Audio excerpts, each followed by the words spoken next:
YSR Congress party వటవృక్షంలా వేళ్లూనుకుపోతున్న వేళ ఆ ఉప్పెనలో ఎక్కడ కొట్టుకుపోతామోనన్న ఆందోళన భయం కాంగ్రెస్ టీడీపీని కలవరపెట్టింది. జగన్ జనంలో ఉంటే ఉప ఎన్నికల్లో డిపాజిట్లు కూడా దక్కదన్న భవిష్యత్ పీడకలలా వెంటాడింది. అంతే, జగన్ జనంలో లేకుండా చేయాలనుకున్నారు. అడుగులకు మడుగులొత్తే సీబీఐ కొరడ బహిరంగంగా ఝుళిపించారు. మండు టెండలు, ఉప ఎన్నికల వేడి, అవిశ్వాసానికి మద్దతుగా ప్రజల కోసం వైఎస్ఆర్ అభిమాన ఎమ్మెల్యేలు రాజీనామా చేసిన సమయం. రాష్ట్రమంతా ఒకటే ఉత్కంఠ.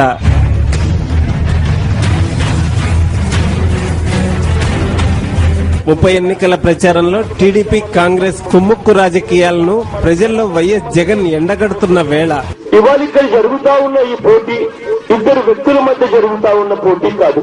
ఇవాళ జరుగుతా ఉన్న ఈ పోటీలో పోటీ పడుతున్నది పేదవాడు, రైతన్న. వీళ్ళిద్దరూ ఒకవైపున ఉంటే మరోవైపున కుళ్ళు కుతంత్రాలతో కూడిన రాజకీయాలు మరోవైపున ఉండి ఇవాళ పోటీ జరుగుతా ఉంది. కాంగ్రెస్ తన కుట్రకు మరింత పదును పెట్టింది. హైకమాండ్ దూతగా హైదరాబాద్ లో అడుగుపెట్టిన Vayalar Ravi CBI joint director, DGP సీఎంతో మంతనాలు సాగించారు. ఇది ఇలా జరిగిందో లేదో సిబిఐ జగన్ ను తన ఎదుట హాజరు కావాలని మే 22, 2012న సిఆర్పిసి సెక్షన్ 41A కింద నోటీసులు ఇచ్చింది. గుంటూరు జిల్లా జమ్మలమడకలో ఎన్నికల ప్రచారం నిర్వహిస్తున్న వైఎస్ జగన్మోహన్ రెడ్డి ఆనాడే కాంగ్రెస్ టీడీపీ కుట్ర రాజకీయాలను ఎండగట్టారు. 3-4 రోజుల్లో తనను అరెస్ట్ చేస్తారని కుట్రను ముందే బయట పెట్టారు. ఈ 18 కోట్ల విధాలు జరగబోయే ఎన్నికల్లో 2 పార్టీలు కూడా గల్లెట్ అయిపోతారని చెప్పి వాళ్ళకి పూర్తిగా సమాచారం ఉందట. ఇవాళ వాళ్ళు ఏం చేయబోతున్నారంటే ఇవాళ దారుణమైన ఆలోచనలు చేస్తున్నారు. వాళ్ళు ఇవాళ ఏం చేయబోతున్నారు అంటే మొన్న వైలార్ రవి గారు ఇక్కడికి వచ్చారట. వచ్చి సిబిఐ డైరెక్టర్లు అదే పనిగా డీజీపీని పిలిపించుకొని కిరణ్ కుమార్ రెడ్డితో పాటు కలిసి మంతనాలు జరిపారట. ఆ తర్వాత చంద్రబాబు నాయుడు గారితో కూడా సంభాషణలు చేపించారట. అంతేకాదు ఏం చేయబోతున్నారు అని అంటే మరో 3-4 రోజుల్లో నన్ను అరెస్ట్ చేస్తారట. అంతేకాదు నన్ను అరెస్ట్ చేసినప్పుడు రాష్ట్ర వ్యాప్తంగా ఉద్రిక్తలు, ఈ 2 పార్టీలు కలిసి రాష్ట్ర వ్యాప్తంగా కూడా ఉద్రిక్త తెస్తారట. తీసుకొచ్చి అది జగనే చేయించాడని చెప్పారట.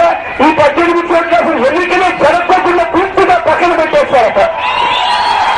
ఎన్నికల ప్రచారంలో క్షణం తీరిక లేకున్నా వైఎస్ జగన్ సిబిఐ ఆదేశాలని పాటించారు. కోర్టు ఆదేశాలని ధిక్కరించేలా ఉన్న సిబిఐ తీరుని ప్రశ్నించకుండానే దిల్కుషాలో మే 25, 2012న విచారణకు హాజరయ్యారు. 3 రోజుల పాటు ఉదయం 10 నుంచి సాయంత్రం 6 వరకు వైఎస్ జగన్మోహన్ రెడ్డిని ప్రశ్నించిన సిబిఐ మే 27, 2012న రాత్రి 7 గంటల ప్రాంతంలో ఆయన్ని అరెస్ట్ చేస్తున్నట్లు ప్రకటించింది.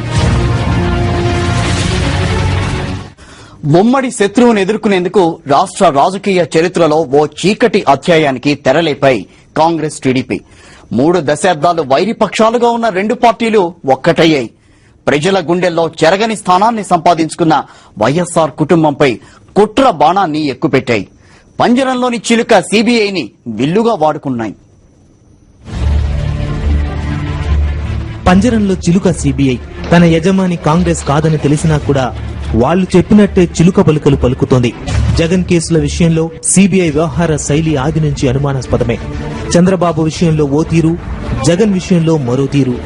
చంద్రబాబు కేసులపై విచారణ జరపాలని ఆదేశిస్తే తగిన సిబ్బంది లేరని ఒకసారి చేతులెత్తేసింది.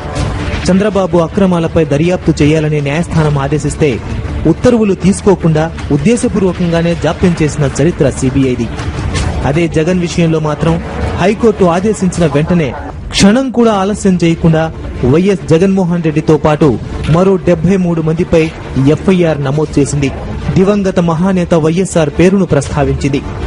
దేశవ్యాప్తంగా జగన్ కు చెందిన కంపెనీల్లోనే కాదు, జగన్ ఇంట్లో కూడా హడావిడిగా సోదాలు నిర్వహించింది.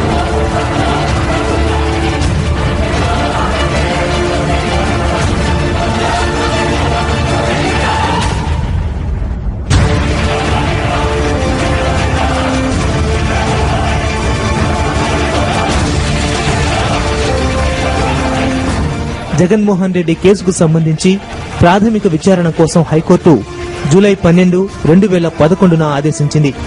15 రోజుల్లో నివేదిక సమర్పించాలని కోరింది.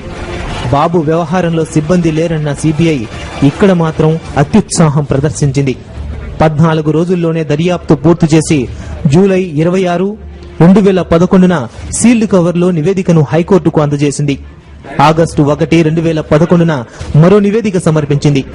ఆ నివేదికలేవి పరిశీలించకుండానే జగన్మోహన్ రెడ్డి సంస్థల్లో పెట్టుబడులపై సమగ్ర దర్యాప్తు జరపాలనే ప్రధాన న్యాయమూర్తి జస్టిస్ నిసార్ అహ్మద్ కక్రూ, జస్టిస్ గులాం మహమ్మద్ తో కూడిన హైకోర్టు బెంచ్ ఆగస్టు 10, 2011న ఆదేశించింది. రిటైర్మెంట్ కు కొద్ది రోజుల ముందు ఈ ఆదేశాలు జారీ చేసిన జస్టిస్ నిసార్ అహ్మద్ కక్రూకు రాష్ట్ర ప్రభుత్వం భారీ కృతజ్ఞత చూపింది. రాష్ట్ర మానవ హక్కుల సంఘం చైర్మన్ గా తెలుగు భాష తెలియని జస్టిస్ నిసార్ అహ్మద్ ను నియమించింది. జస్టిస్ గులాం అహ్మద్ కు వంశధార ట్రిబ్యునల్ సభ్యుడి పదవి లభించింది. మొత్తం వ్యవహారానికి సూత్రధారి అయిన కంటోన్మెంట్ ఎమ్మెల్యే శంకర్రావుకు కేబినెట్ మంత్రి పదవితో కాంగ్రెస్ సన్మానించింది. మంత్రి పదవి వచ్చిన తర్వాత ఏప్రిల్ 8, 2011న విజయనగరం వచ్చిన శంకర్రావు సోనియా గాంధీ విష్ మేరకే జగన్ పై కేసు వేశానని గర్వంగా చెప్పుకున్నారు కూడా. ఆ అమ్మగారు ఇచ్చిన స్పిరిటే మేడం సోనియా గాంధీ గారు ఇచ్చిన సందేశం మేరకే చేస్తున్నా. విన్నావా? అది కోర్టు వ్యవహారం కోర్టు చూసుకుంటారు. నేను చెప్పాను ఇప్పుడు కోర్టు పనిలో ఉందని ఆమె ఇచ్చిన సందేశం మేరకు రాలేదా? జగన్మోహన్ రెడ్డికి ప్రజల్లో పెరుగుతున్న ఆదరణ, ఓదార్పు యాత్రకు వస్తున్న విశేష స్పందన, ప్రజలంతా జగన్మోహన్ రెడ్డికి అండగా నిలవడాన్ని జీర్ణించుకోలేకపోయిన కాంగ్రెస్ నాయకత్వం ఎమ్మెల్యే శంకర్రావుతో డ్రామా ఆడించింది. జగన్ కు చెందిన సాక్షి టీవీ పత్రికల్లో పెట్టుబడులపై విచారణ జరపాలని కోరుతూ శంకర్రావు చేత హైకోర్టుకు అక్టోబర్ 2010లో లేఖ రాయించింది. 2010 నవంబర్, 2011 జనవరి, ఫిబ్రవరిలో కోర్టుకు కొన్ని పత్రాలు అందజేశారు. తెలుగుదేశం గగ్గోలు పెట్టి పుస్తక రూపంలో అచ్చువేసిన ఆరోపణలే ఆధారాలుగా కోర్టుకు సమర్పించారు. కాంగ్రెస్ తో కుమ్మక్కైన టీడీపీ కూడా ఈ నాటకంలో తన వంతు పాత్ర అద్వితీయంగా పోషించింది. శంకర్రావు కేసుకు మరింత బలం చేకూర్చేలా అప్పటికే కాంగ్రెస్ తో కుదుర్చుకున్న చీకటి ఒప్పందం మేరకు చంద్రబాబు ఈ కేసులో తాము భాగస్వాములమవుతామని హైకోర్టులో ఇంప్లీడ్ పిటిషన్ దాఖలు చేశారు. టీడీపీ తరపున అశోక గజపతిరాజు, ఎర్రన్నాయుడు, బైరెడ్డి రాజశేఖర్ రెడ్డి హైకోర్టును ఆశ్రయించారు. శంకర్రావు సమర్పించిన కాగితాల్నే టీడీపీ నాయకులు తమ ఆధారాలుగా కోర్టుకు అందజేశారు.